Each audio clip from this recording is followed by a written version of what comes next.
जब भी आप हेयर ट्रांसप्लांट करने का सोचते हैं तो सबसे बड़ा मन में ये सवाल उठता है कि हेयर ट्रांसप्लांट तो कर लेंगे, पर वो जो ट्रांसप्लांटेड हेयर है वो कितना दिन रहेगा, उसकी लॉन्जेविटी कितनी रहेगी, क्या ये जीवन भर रहेगा कि नहीं रहेगा।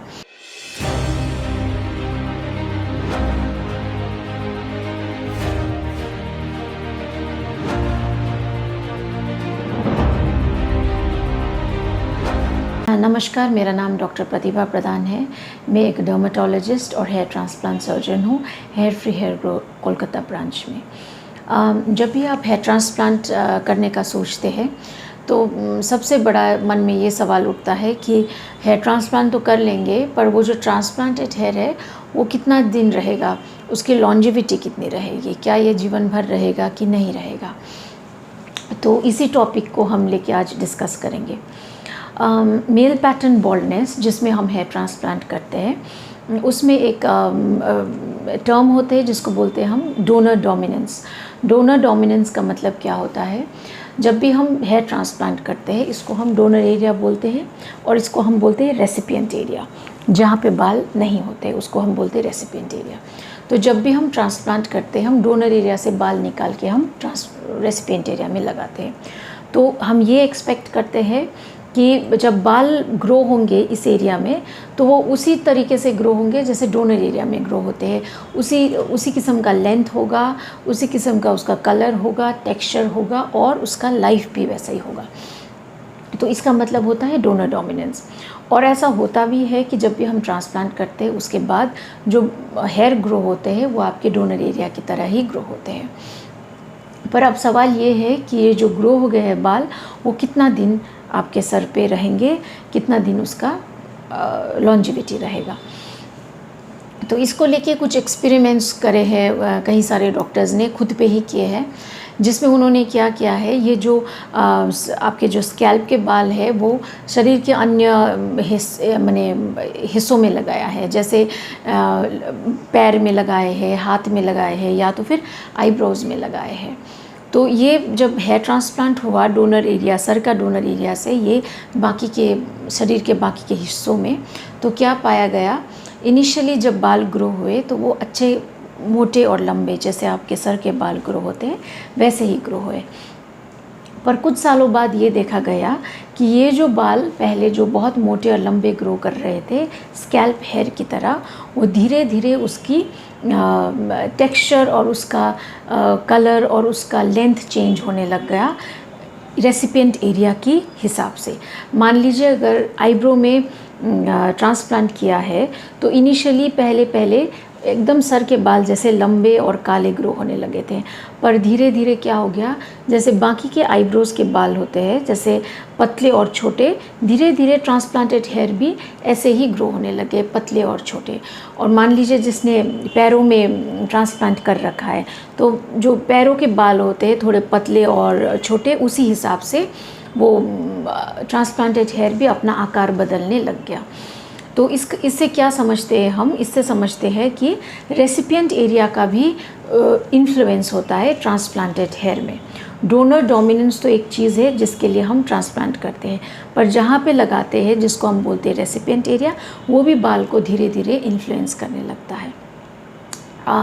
जैसे मान लीजिए अगर हम इंडिया से चले गए अमेरिका रहने 10-15 साल, है ना, तो हम में भी कुछ चेंजेस आएंगे। 15 साल बाद हम में भी जैसे उन लोगों का जैसा खान पान है हम वैसा अडाप्ट कर लेंगे, उन लोगों का जैसे रहने का तरीका है, कपड़ा पहनने का तरीका है, हम में भी कुछ चेंजेस आएंगी उसी कंट्री के हिसाब से, है ना। तो वैसे ही जैसे हम भी अगर नया एनवायरनमेंट में जाएंगे, बहुत साल रहेंगे, तो हम में भी चेंजेस आएंगे। वैसे ही जब आप DHT रेजिस्टेंट बाल जो डोनर एरिया से है उसको निकाल के जब हम रेसिपिएंट एरिया में लगाते हैं जो कि ओरिजिनली DHT रेजिस्टेंट है, वो भी धीरे धीरे उसमें भी पर चेंजेस आने लगेंगे। इनिशियली आपके बाल बहुत अच्छे ग्रो होंगे, काले, घने और लंबे, पर धीरे धीरे उसमें भी हो सकता है चेंजेस आके वो भी धीरे धीरे पतले होने शुरू करें। और ये जो चेंज है ये सब पेशेंट में एक समान नहीं होता है। कोई पेशेंट में ये चेंज बहुत जल्दी आ सकता है और कोई पेशेंट में ये चेंज आने में थोड़ा समय लग सकता है। तो इसका मतलब क्या हुआ? इसका मतलब ये हुआ कि आप जब हेयर ट्रांसप्लांट करते हैं उसको मेंटेन करने का ज़रूरत पड़ता है ना। तो मेंटेनेंस के लिए हमारे पास क्या क्या है, मेंटेनेंस क्यों करनी है? हेयर ट्रांसप्लांटेड हेयर का लाइफ को बढ़ाने के लिए, उसको जितना हो सके उसको सर पे मेंटेन करने के लिए, तो ये होता है मेंटेनेंस। सो मेंटेनेंस के लिए हम क्या क्या हमारे पास कुछ दवाइयाँ हैं, जैसे मिनॉक्सिडिल, फिर फिनेस्टेराइड, फिर कुछ आपके पास मल्टीविटामिन्स हो गए, कुछ प्रोसीजर्स हो गए जैसे PRP हो गया, माइक्रो नीडलिंग हो गया। तो ये सब जो प्रोसीजर्स है, मेडिसिन है, ये सब आपके बालों को मेंटेन करने के लिए। अब ये आप कितना दिन खाएंगे? नेचुरली आप जीवन भर तो ऐसे मेंटेन नहीं कर सकते, जीवन भर PRP ले लिया, जीवन भर फिनेस्टेराइड ले लिया, ये करना तो किसी के लिए भी प्रैक्टिकली पॉसिबल नहीं होता है ना। सो आपको कितना दिन मेंटेन करना है, दवाई कब स्टार्ट करनी है, कब बंद करनी है, कैसे करके इसको मेंटेनेंस में रखना है, ये आपको सिर्फ एक डॉक्टर ही गाइड कर सकता है। कितना दिन में लेना चाहिए, कब बंद करना चाहिए, और कब सेफ़ है दवाई लेना, ये सब आपको सिर्फ डॉक्टर ही गाइड कर सकता है। तो इसका मतलब है जब भी आप ट्रांसप्लांट करने जाएं, आप ऐसे क्लिनिक में ही करें जहाँ पे एक प्रॉपर डॉक्टर हो, क्योंकि ट्रांसप्लांट करना ही वहीं पे बंद नहीं हो जाता, उसके बाद आपको फॉलोअप की भी बहुत ज़रूरत होती है। आपको बीच बीच में जो भी डॉक्टर ट्रांसप्लांट किए हैं उनके साथ बीच बीच में अगर आप संपर्क में रहेंगे तो आपके जो मेंटेनेंस के लिए बहुत अच्छा रहेगा। तो इसीलिए जब भी आप, जैसे मैंने बोला, ट्रांसप्लांट एक प्रॉपर क्लिनिक से ही करनी है, जहाँ पे आप एक प्रॉपर डॉक्टर से सलाह लेके उनके हाथ से ही ट्रांसप्लांट हो रहे हैं। जैसे मान लीजिए जो ट्रांसप्लांट के 3 स्टेप्स जो होते हैं, स्लिटिंग, ग्राफ्ट एक्सट्रैक्शन और इम्प्लांट। जो ये स्लिटिंग और ग्राफ्ट एक्सट्रैक्शन है ये आपको डॉक्टर से ही करवानी है ना। बाकी जो इम्प्लांट है वो आप टेक्नीशियन ही करते हैं, पर ये जो स्टेप है आपको ऐसे क्लिनिक में करना है जो डॉक्टर ही करे। तो आपके सर्जरी के लिए भी ये एक सेफ्टी रहेगा, आपका रिज़ल्ट के लिए भी अच्छा रहेगा।